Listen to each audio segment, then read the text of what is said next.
بسم اللہ الرحمن الرحیم۔ آپ حضرات بخاری شریف جلد ثانی کتاب التفسیر سے کھول لیجیے۔ پہلے کتاب المغازی ہے، اس کے بعد کتاب التفسیر ہے، اس لیے کہ بخاری شریف جلد ثانی کتاب المغازی سے شیخ الجامعہ میرے شیخ حضرت مولانا فضل الرحیم صاحب دامت برکاتہم پڑھایا کریں گے۔ بخاری شریف جلد ثانی کے آغاز سے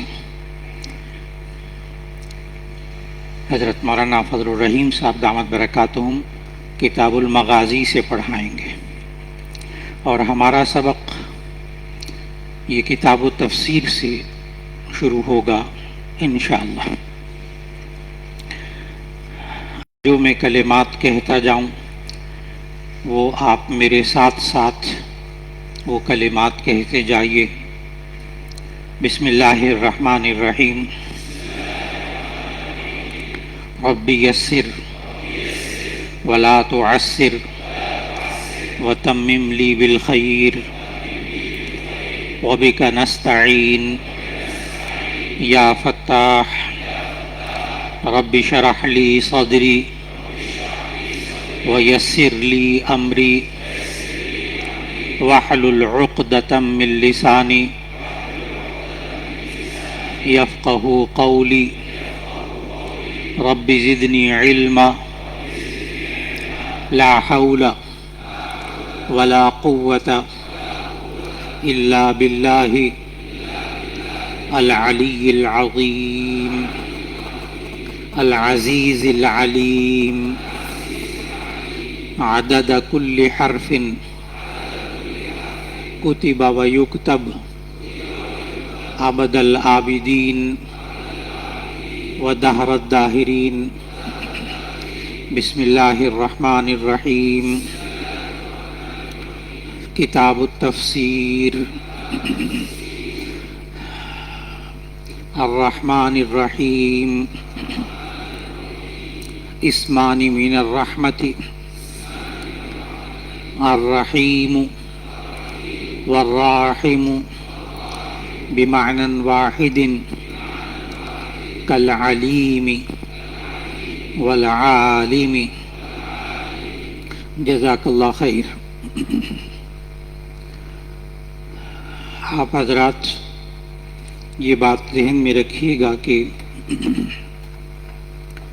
ہم کتاب و تفسیر میں بخاری شریف پڑھتے ہوئے تقریباً ہر روز سبق لکھنا ہوتا ہے، اور ہر ساتھی سبق لکھنے کی کوشش کرے، کیونکہ سال ہا سال کا یہاں طلبہ کا تجربہ ہے کہ جو اس سبق کو نہیں لکھتے انہیں ایک آدھ ماہ بعد اندازہ ہوتا ہے کہ یہ سبق ان کے قابو میں، ان کے بس میں نہیں رہا،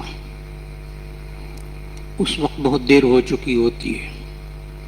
اس لیے جو ساتھی لکھے گا اس کے ذہن میں سبق محفوظ ہوگا، وہ روزانہ اس سبق کو یاد کرے گا تو سارا سال یہ سبق اس کے ہاتھ میں رہے گا، ذہن میں رہے گا۔ لہذا آج سے لکھنا شروع کیجیے، اور دوسری بات یہ ذہن میں رکھیے گا کہ سب ساتھیوں کو گزشتہ سال کے سال ہا سال کے طلباء کو معلوم ہے کہ الحمدللہ ایک دفعہ جو سبق ہو جائے گا وہ دوبارہ آپ کو پھر ساری زندگی دوبارہ سننے کو نہیں ملے گا، کیونکہ آپ نے ایک سال یہاں پڑھنا ہے۔ جو سبق ایک دفعہ ہو جائے گا وہ دوبارہ نہیں دہرایا جا سکے گا، اس مضمون کو دوبارہ ذکر نہیں کیا جا سکے گا۔ اس لیے ایک دفعہ جو سبق ہو گیا سو ہو گیا، جو لکھ لیا آپ نے لکھ لیا، دوبارہ آپ وہ سبق یہ والا نہیں سن سکیں گے۔ یہ سالہ سال کا ساتھیوں کا تجربہ ہے۔ اس لیے ناغہ کرنے سے بچیے گا. جو سبق آپ کا چھوٹ گیا سو چھوٹ گیا. اس لیے 1 سال ہے آپ کے پاس، اللہ تعالیٰ صحت کے ساتھ، عافیت کے ساتھ، ایمان کے ساتھ اللہ تعالیٰ یہ پڑھنے کی توفیق عطا فرما دیں. اب ساتھ ہی لکھیے گا بسم اللہ الرحمن الرحیم. عنوان لکھ لیجئے گا کتاب التفسیر. کتاب التفسیر.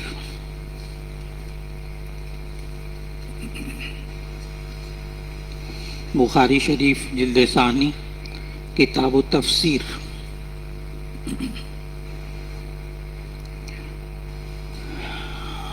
امیر صاحب کون؟ داؤد جان صاحب. اچھا، آپ اس بات کا بیٹھیے، اس بات کا اہتمام کیجئے گا کہ یہ پہلی رو اور یہ اس سے پچھلی دوسری رو، یہ پہلی قطار اور دوسری قطار، اس میں آئندہ 1 آدھ ہفتے کے اندر طے فرما لیجئے گا کہ مقرر کر لیجئے ساتھیوں کو، وہ ساتھی نمبر 1 اپنی کتاب لے کر بیٹھتے ہوں. جس کتاب ساتھی کے پاس اپنی کتاب نہ ہو وہ کم از کم ان 2 قطاروں کے اندر تو بالکل نہ بیٹھے. یہ آپ 1 آدھ ہفتے میں 4-5 دن میں یہ ترتیب بنا لیں گے. بغیر کتاب کے کوئی ساتھی ان 2 قطاروں میں میرے سبق میں نہ بیٹھے. نمبر 2، کوئی ساتھی ایسا جو لکھنے والا نہ ہو وہ یہاں ان 2 قطاروں میں نہ بیٹھے. اس لیے کہ جو ساتھی قریب ہوں گے وہ لکھ لیتے ہیں اچھی طرح، اسپیکر میں بسا اوقات کوئی ایک لفظ یا کوئی بات سمجھ میں نہیں آتی تو قریب والے ساتھی لکھ لیتے ہیں، ان کو آواز سے سمجھ میں آ جاتا ہے. اور پھر بعد میں پیچھے رہ جانے والے جو ساتھی ہوتے ہیں وہ ان سے رجوع کر کے اپنی کاپی کو، اپنی تقریر کو، اپنی تحریر کو درست کر لیتے ہیں. اس لیے لازم ہے کہ یہاں صرف وہ ساتھی بیٹھے جو کہ مکمل تفصیل کے ساتھ جو میں لکھواؤں وہ لکھے. تیسری بات، ان 2 قطاروں میں صرف وہی ساتھی بیٹھے جو کبھی غیر حاضری نہ کرے، اور جو جگہ جس کی متعین ہو جائے ان 2 قطاروں میں وہ اسی جگہ بیٹھے. وہ جگہ امیر صاحب بالکل نہ بدلے. 3 باتیں ہو گئیں. اپنی کتاب ہوگی تو بیٹھے گا، یہاں لکھے گا تو یہ 2 پہلی قطاروں میں بیٹھے گا. نمبر 3، غیر حاضری وہ بالکل نہیں کرے گا. جس دن وہ غیر حاضری کرے اس کی جگہ کوئی اور نہیں بیٹھے گا، وہ جگہ خالی رہے گی. مجھے فوراً معلوم ہو جائے گا یہ جگہ خالی ہے. صرف ان 2 قطاروں کے بارے میں عرض کر رہا ہوں. یہ بہت اہمیت کے حامل ہیں میرے سبق کے اندر یہ دونوں قطاریں.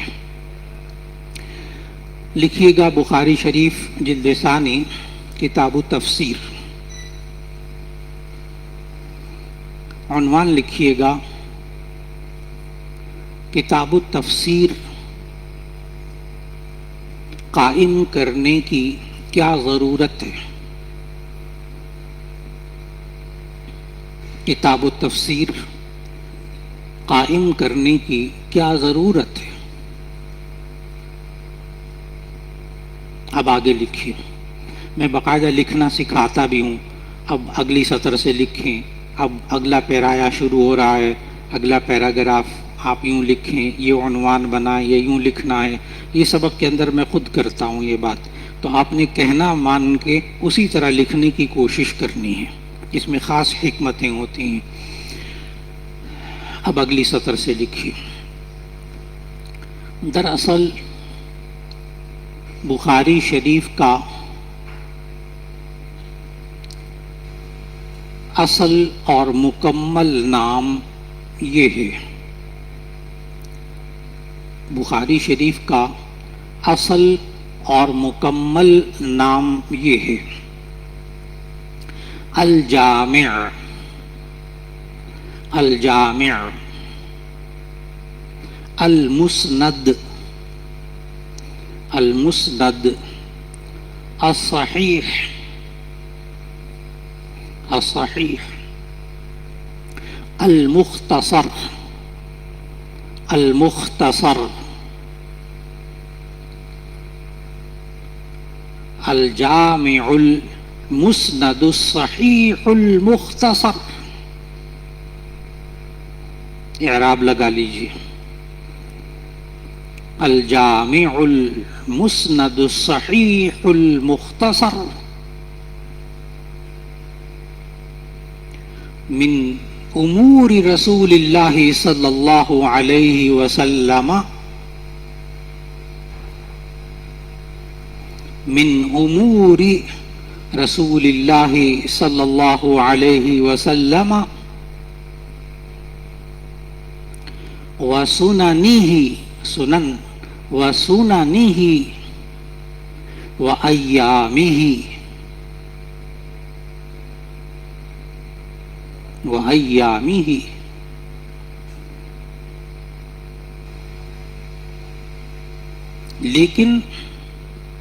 لیکن یہ جامع بخاری یا صحیح بخاری کے نام سے مشہور ہوئی.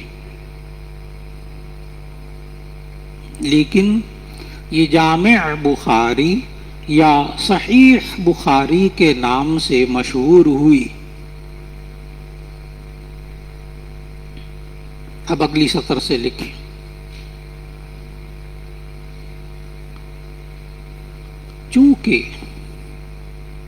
چونکہ اس کتاب کے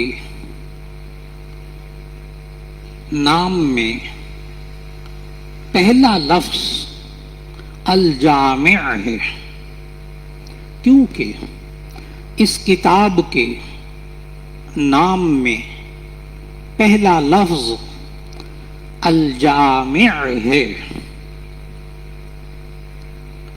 اور اصول حدیث کے مطابق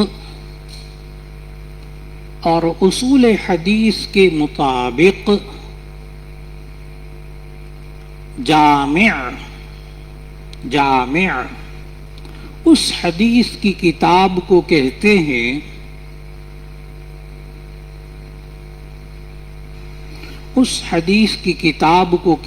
ہیں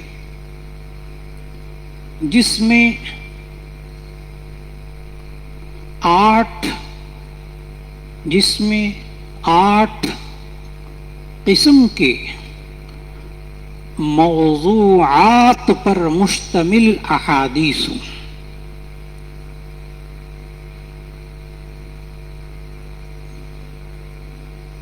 جس میں 8 قسم کے موضوعات پر مشتمل احادیث ہوں.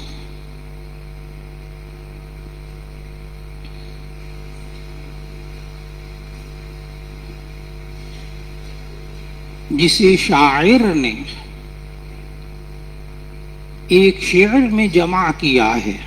ان 8 چیزوں کو ایک شاعر نے ایک شعر میں جمع کیا ہے. پہلے آرام سے لکھیں، میں بتاؤں گا. یہ پہلا مصرع ہے، یہ دوسرا مصرع ہے. سیر، سین یا را، سیر زبر زیر بھی لگا دیں. سیر، واو. تفسیر، سیر کے بعد آداب لکھ لیں. سیر و آداب و تفسیر و عقائد. پہلا مصرع مکمل ہوا. سیر و آداب و تفسیر و عقائد. اب دوسرا مصرع فتن، فا یا نون، فا نون فتن. آگے قوما لگائیے، قوما گنڈی باریک سی. فتن.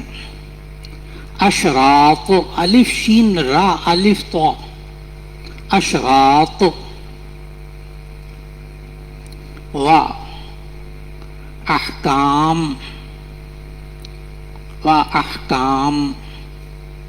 و مناقب، میم نون الف قاف با.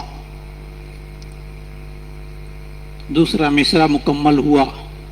فتن، اشراط، احکام، مناقب. اب پورا شعر مکمل ہوا. سیر و آداب و تفسیر و عقائد، فتن، اشراط و احکام و مناقب. ایک ایک لفظ کو سمجھیں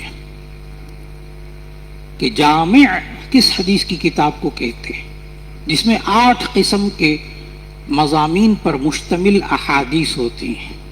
یہ 8 آپ نے شعر میں لکھیں، ویسے 1 2 3 کر کے یاد کریں گے تو 8 آپ نہیں لکھ سکیں گے، لیکن شعر میں یاد کر لیں گے تو یاد رہے گا. یہ طریقہ ہے یاد رکھنے کا ان 8 چیزوں کو. نمبر 1 سیر.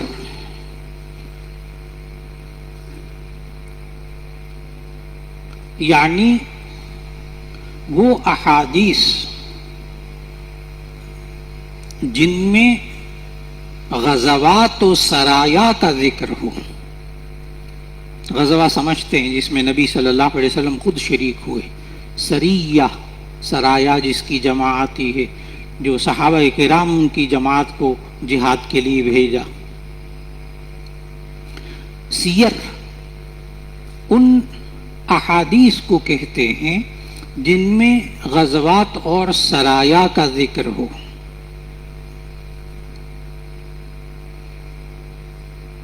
اس کتاب کو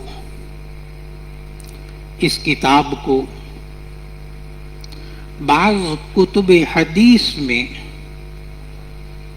کتاب السیر لکھا جاتا ہے.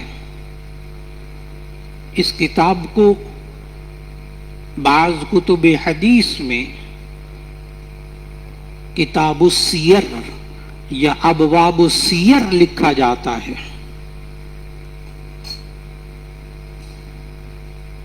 جیسا کہ ترمذی میں ہے اور بعض حدیث کی کتابوں میں کتاب المغازی لکھا جاتا ہے.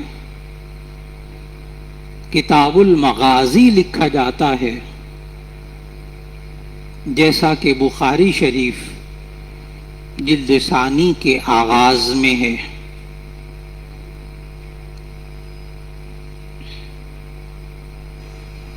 تو کتاب المغازی جو آپ پڑھیں گے اس میں سیر کا ذکر ہوگا، غزوات اور سرایا کا ذکر ہوگا. نمبر 2 آداب. وہ احادیث جن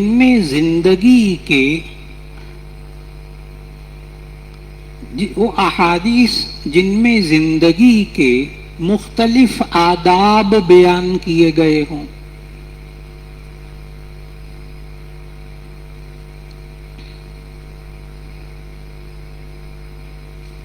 نمبر 3 تفسیر.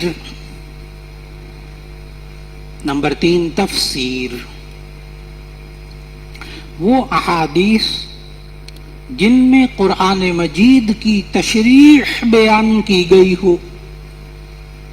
تفسیر وہ احادیث جن میں قرآن مجید کی تشریح ذکر کی گئی ہو،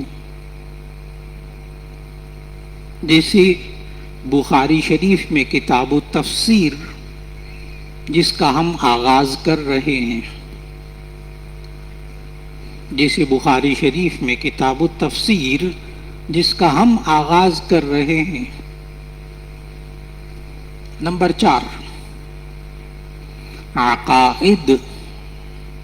عقائد.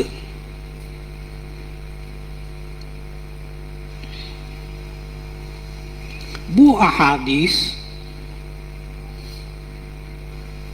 جس میں ایمانیات کا ذکر ہوتا ہے.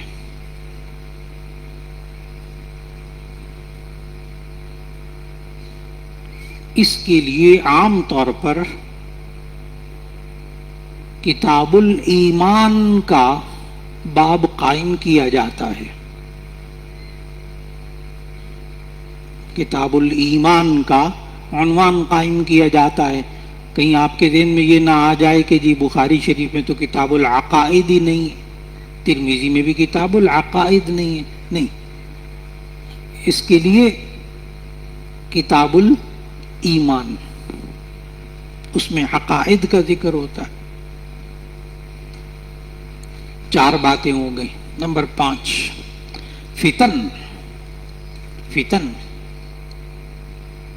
وہ احادیث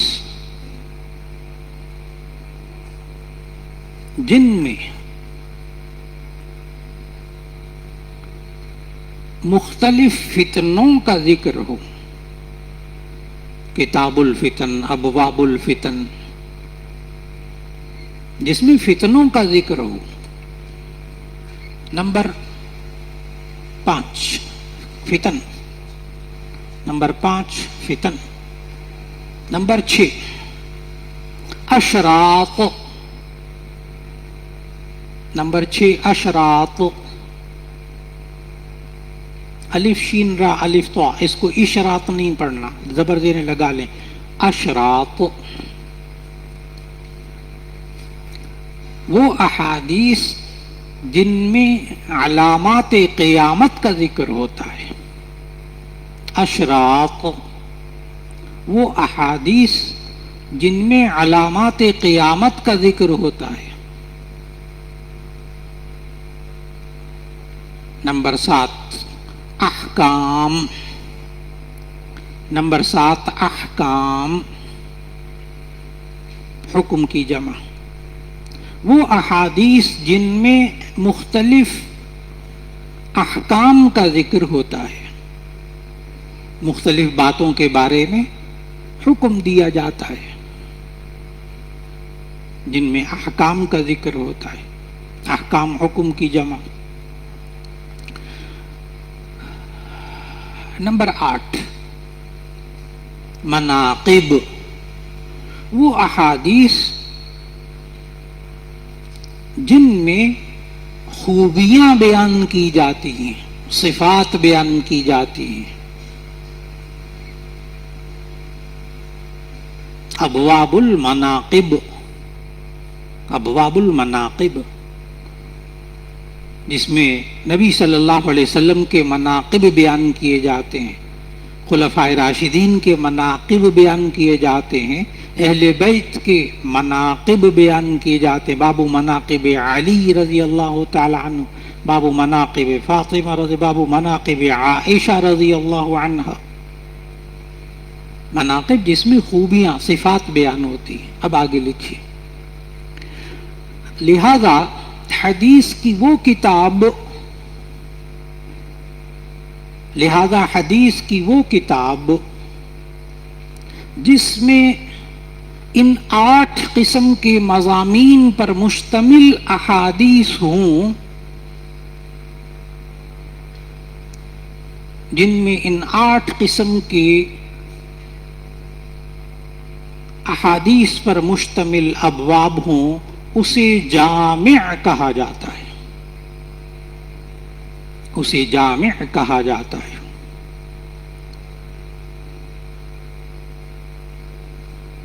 چنانچہ بخاری شریف میں ان 8 قسم کی احادیث موجود ہیں. ان 8 قسم کی احادیث موجود ہیں، اس لیے اس کو جامع کہا جاتا ہے. الجامع الصحیح للبخاری. الجامع الصحیح للبخاری. اس لیے اس کتاب میں کتاب التفسیر کا لانا ضروری ہوا.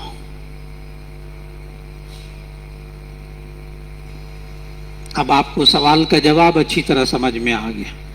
ہم نے سوال یہ قائم کیا تھا کہ کتاب التفسیر یہاں کیوں لائے بخاری کے اندر، تو اس کا جواب مختصر سا کیا لکھا آپ نے سارا، کہ جی اصل میں اصول حدیث میں جامع اس کتاب کو کہتے ہیں جس میں 8 قسم کے مضامین پر مشتمل احادیث ہوں، سیر و آداب و تفسیر و عقائد، فتن، اشراط و احکام و مناقب.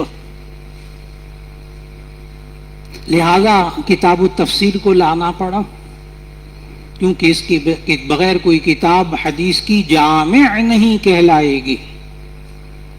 یہ آپ کو بہت اچھی طرح سمجھ میں آئے. اب آگے عنوان لکھیے.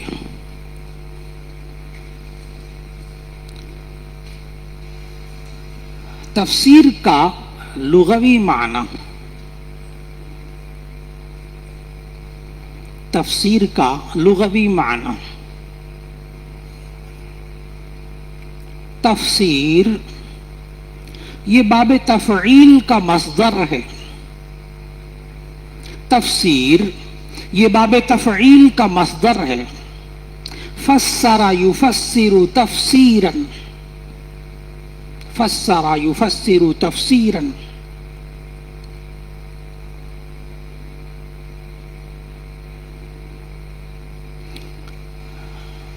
یہ مشتق ہے فسر سے، فا سین را. یہ مشتق ہے فسر سے.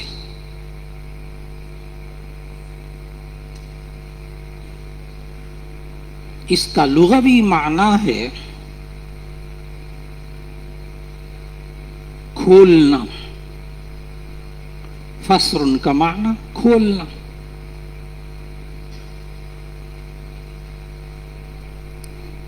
اس کا ثلاثی مجرد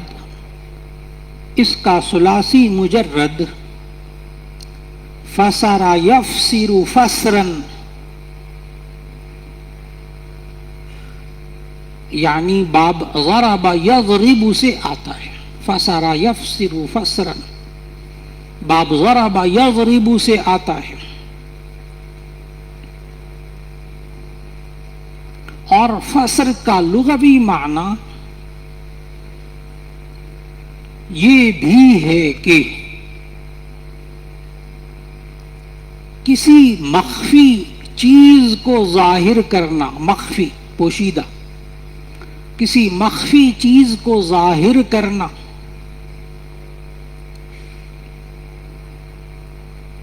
کسی کلام کا مطلب بیان کرنا.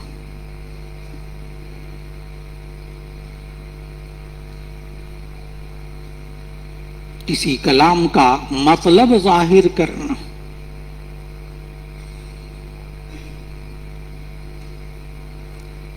اب آگے عنوان لکھیے. تفسیر کی وجہ تسمیہ، یعنی تفسیر کو تفسیر کیوں کہتے ہیں. وجہ تسمیہ نام رکھنے کی وجہ. تفسیر کو تفسیر کیوں کہتے ہیں. تو عنوان قائم کیجئے. تفسیر کی وجہ تسمیہ، چونکہ تفسیر میں قرآن مجید کے معانی کو کھولا جاتا ہے.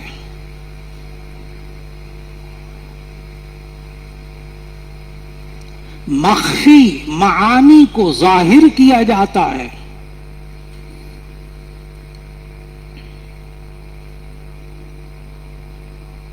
اللہ کے کلام کا مطلب بیان کیا جاتا ہے. اللہ کے کلام کا مطلب بیان کیا جاتا ہے. اس لیے اس کو تفسیر کہتے ہیں. اس لیے اس کو تفسیر کہتے ہیں. اب آگے عنوان قائم کیجیے. تفسیر کا اصطلاحی معنی. ابھی میں نے لغوی معنی لکھوایا تھا. تفسیر کا اصطلاحی معنی. مولانا آپ عالم ہیں ماشاءاللہ، یہ بہت دفعہ میں لفظ بولا کروں گا، اس کا لغوی معنی یہ ہے، اس کا اصطلاحی معنی یہ ہے، بار بار یہ چیز آئے گی.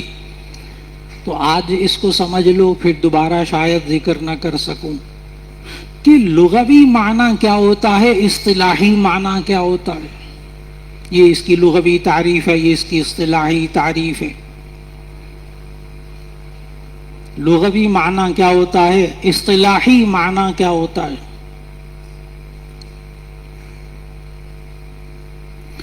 لغت کہتے ہیں زبان کو. لغت کہتے ہیں زبان کو.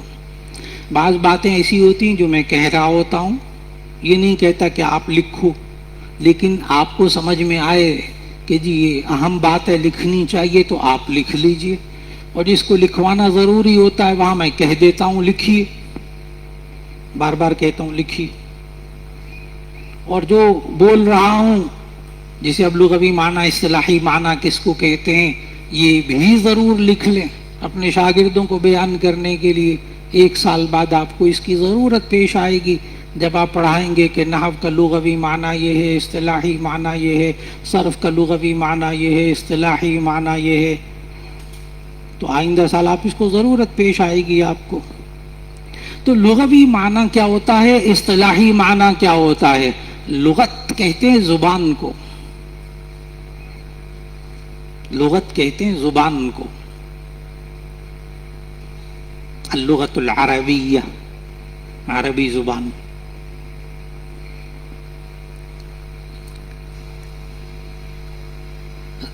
واضع نے یعنی اس زبان کو بنانے والا، واضع نے جس لفظ کو جس معنی کے لیے وضع کیا ہوتا ہے اسے لغوی معنی کہتے ہیں۔ یعنی اہل زبان نے جس لفظ کو جس معنی کے لیے بنایا ہوتا ہے اسے لغوی معنی کہتے ہیں۔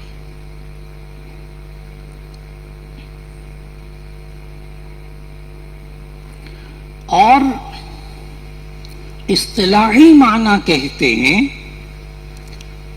کسی خاص لفظ کو، کسی خاص لفظ کو کسی خاص فن میں کسی خاص معنی کے لیے استعمال کرنا، اسے اصطلاح کہتے ہیں۔ 3 باتیں ہیں اس میں، 3 باتیں۔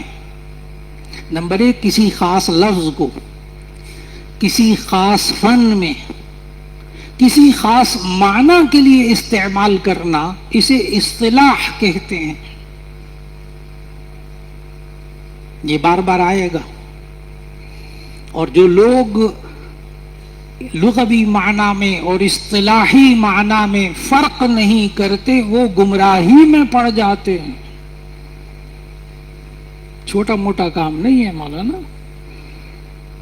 جو لغوی اور اصطلاحی معنی میں فرق نہیں کرتے وہ گمراہی میں جا پڑتے ہیں۔ لغت اٹھا کر دیکھو، آپ کو صلاۃ کے اقیم الصلاۃ ترجمہ قائم، نماز قائم کرو، اقیم الصلاۃ نماز قائم کرو۔ اب صلاۃ کے لغوی معنی آپ لوگ 8 معانی پڑھ چکے ہو، لغوی معنی صلاۃ کے 8 معانی لغت میں لکھے ہیں۔ متوجہ ہونا، تعظیم کرنا، قبلے کی طرف منہ کرنا، دوسرے نمبر پر آنے والا گھوڑا، لکڑی کو گرم کر کے موڑنا، تحریک الصلوین۔ 8 معانی پڑھتے ہو، لیکن کیا عجیب بات نہیں ہے کہ کسی لغت کی کتاب میں صلاۃ کا معنی نماز نہیں لکھا، کسی ڈکشنری میں آپ کو صلاۃ کا معنی نماز نہیں ملے گا۔ ترجمہ آپ کرتے ہو اقیم الصلاۃ نماز قائم کرو، کسی بھی لغت اٹھا کر دیکھ لو، کوئی لغت اٹھا کر دیکھ لو، صلاۃ کا معنی نماز نہیں ملے گا۔ اس لیے کہ صلاۃ کا لغوی معنی وہ تو 8 معانی ہیں، لیکن صلاۃ کا معنی نماز، وہ مخصوص طریقہ عبادت، وہ اس کا اصطلاحی معنی ہے۔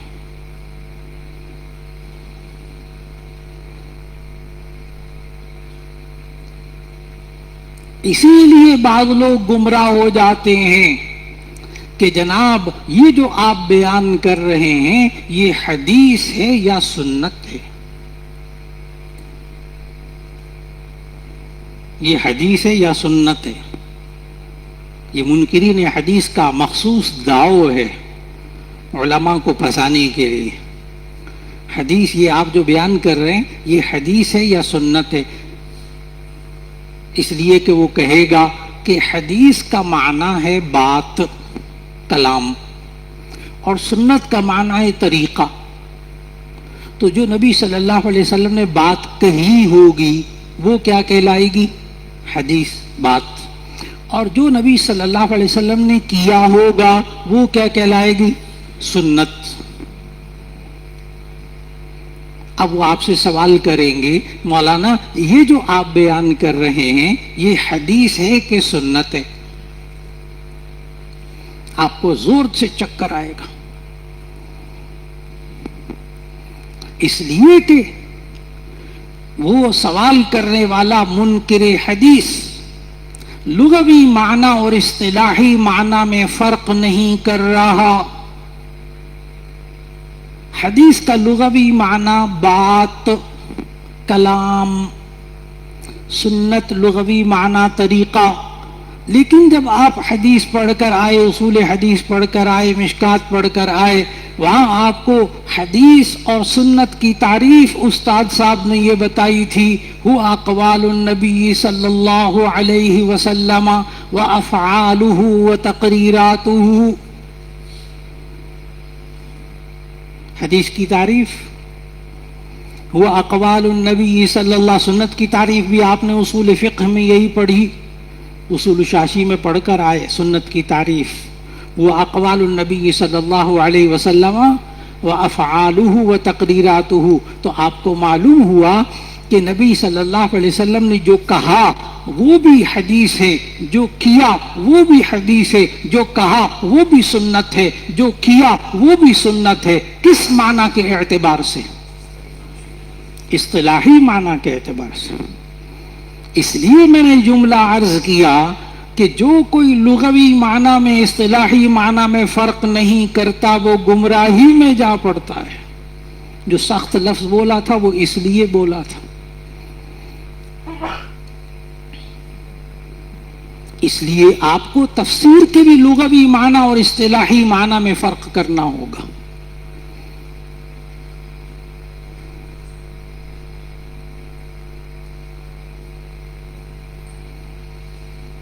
آپ کو کہیں کتاب الصوم کے اندر صوم کا معنی آپ کیا کرتے ہو؟ صوم کا معنی روزہ، لیکن کسی حدیث میں لفظ روزہ نہیں آتا. کسی حدیث میں لفظ روزہ نہیں آتا. صوم. درود شریف پڑھیے، اللہم صلی علی محمد. حالانکہ کسی حدیث میں لفظ درود نہیں آتا. اچھی طرح یاد رکھنا، وہاں لفظ صلاۃ آتا ہے، اللہم صلی علی محمد. اب صلاۃ کا ایک طرف آپ معنی نماز کرتے ہو، ایک طرف اس کا معنی درود شریف کرتے ہو. یہ دونوں معنی اس کے کیا ہیں؟ اصطلاحی.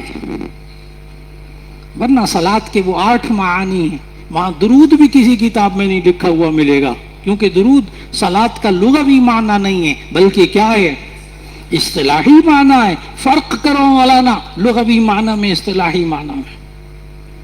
تو آپ نے ابھی تفسیر کا لغوی معنی پڑھا، اب تفسیر کا اصطلاحی معنی لکھیے.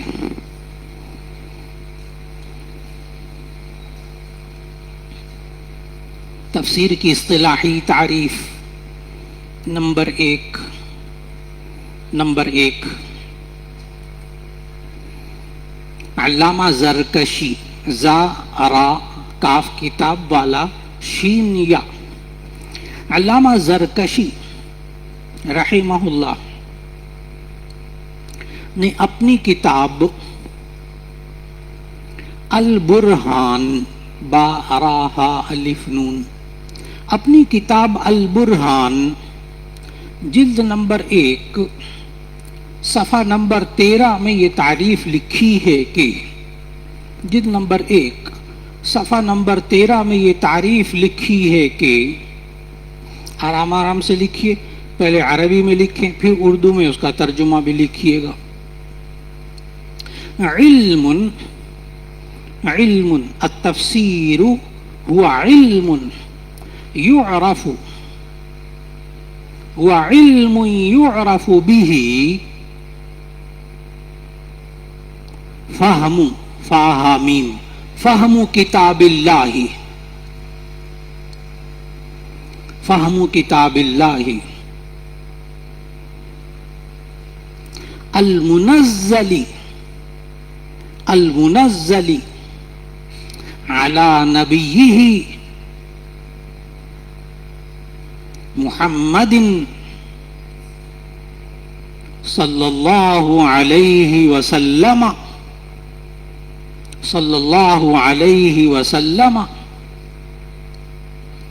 وبیان معانیہ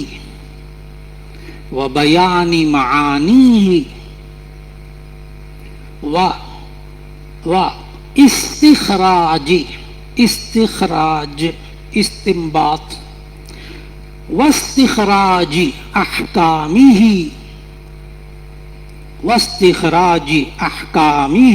وحکمہ حکم اعراب لگا لینا، حکم نہیں، حکم، حکمت کی جمع، زبر زیر سے آسمان زمین کا فرق ہو جاتا ہے.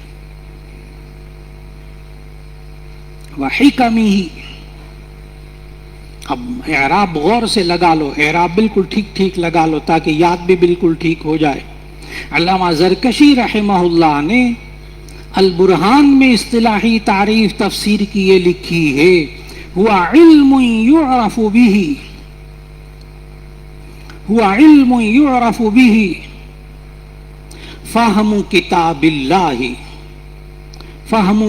اللہ المنزل علی نبیہ محمد صلی اللہ علیہ وسلم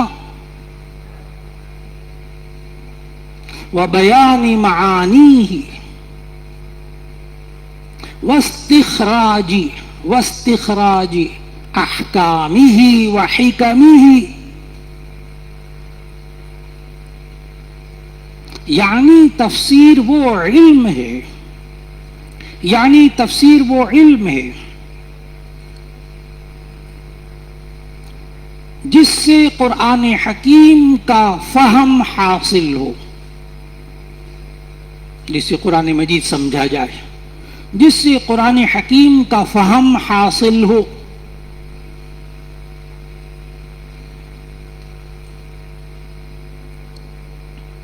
یعنی وہ کتاب جو آخری نبی محمد الرسول اللہ صلی اللہ علیہ وسلم پر نازل ہوئی ہے اور اس کے معانی کی وضاحت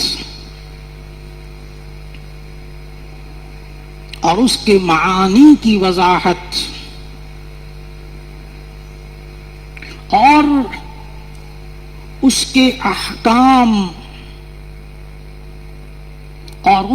احکام اور حکمتوں کا استنباط کیا جا سکے. استخراج، ایک چیز کو دوسری چیز سے نکالنا، احکام اور حکمتوں کا استنباط کیا جا سکے.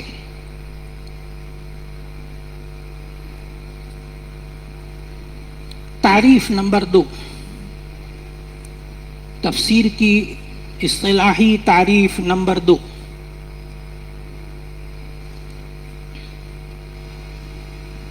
تفسیر روح المعانی جلد نمبر 1 صفحہ نمبر 6 میں علامہ آلوسی صاحب روح المعانی، علامہ آلوسی، الف لام واو سین یا، علامہ آلوسی رحمہ اللہ نے علم تفسیر کی یہ تعریف بیان کی ہے کہ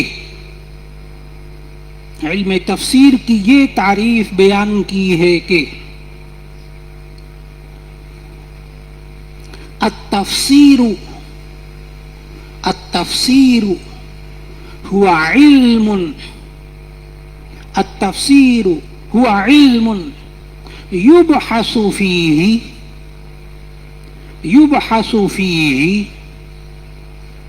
عن عین نون عن کیفیت النطق کیفیت نطق الف نون طا قاف کیفیت النطق نون طا قاف کیفیت النطق بألفاظ القرآن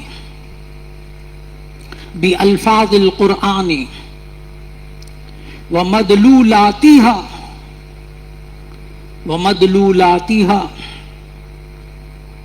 وأحكامها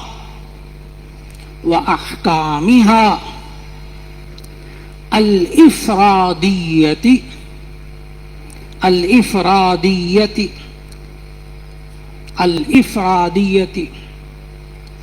والتركيبية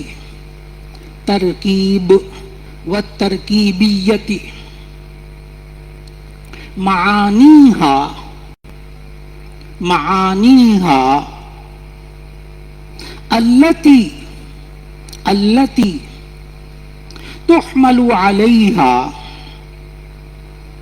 التي تحمل عليها حالة التركيب.